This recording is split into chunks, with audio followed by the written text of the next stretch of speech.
మాట కన్నా ముందు చెయ్యిలేస్తుంది. గాజులేసుకుండే వాళ్ళందరూ చేతగానోళ్ళా? గాజులు ఎందుకు వేసుకుంటారు తెలుసా? సెల్ఫ్ కంట్రోల్ కోసం. గాజులైనా ముక్కు గుట్టించుకోవడం సెల్ఫ్ కంట్రోల్ కోసం. ఇష్టం వచ్చినట్టంతా మాట్లాడితే ఊరికే ఉండేలు. తల్లి మీ అమ్మ ఏమి కలర్ ఉంది, నువ్వెందుకు నల్లగా ఉన్నావు, నువ్వేమైనా ఫారిన్లో పుట్టావా తెల్లగా ఉండడానికి? నువ్వు నల్లగానే కదా ఉన్నావు. అలాంటప్పుడు కలర్ గురించి మాట్లాడే అధికారం లేదు.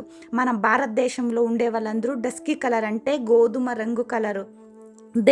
దేవతలే సాక్షాత్ లక్ష్మీదేవి పార్వతినే బంగారు పసుపు కలర్ అంటే గోల్డెన్ ఎల్లో కలరు. పాంచాలి నల్లగా ఉంటుంది అంటే కాపర్ కలర్ కూడా అంటారు, అగ్నిలో పుట్టింది కాబట్టి. తెల్లగా ఉండేవాళ్ళు అందగత్తెలు కారు, నల్లగా ఉండేవాళ్ళు వరస్ట్గా ఉండారని కాదు.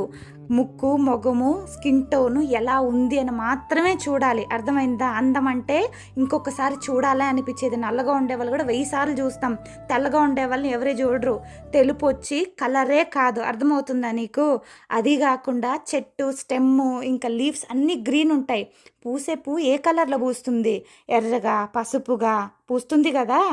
బంగారాన్నే పెట్టుకో. బంగారాన్ని నువ్వు రబ్ చేస్తే అంటే అరగరుద్దితే పసుపు రంగులో వస్తుంది, తెల్లగా రాదు, అర్థమవుతుందా? మాట్లాడే ముందు, ఇన్సల్ట్ చేసే ముందు నువ్వేంటి అని మాత్రం గుర్తుపెట్టుకో. కర్మ ఇస్ బ్యాక్ అంటారు కదా. ఆడపిల్లని ఏమన్నా అన్నావనుకో అది తొందరగా నీకు రిటర్న్ అవుతుంది. ఈ ముగ్గు అయితే నా బంగారు తల్లి యశు కోసం అయితే డెడికేట్ చేస్తున్నా.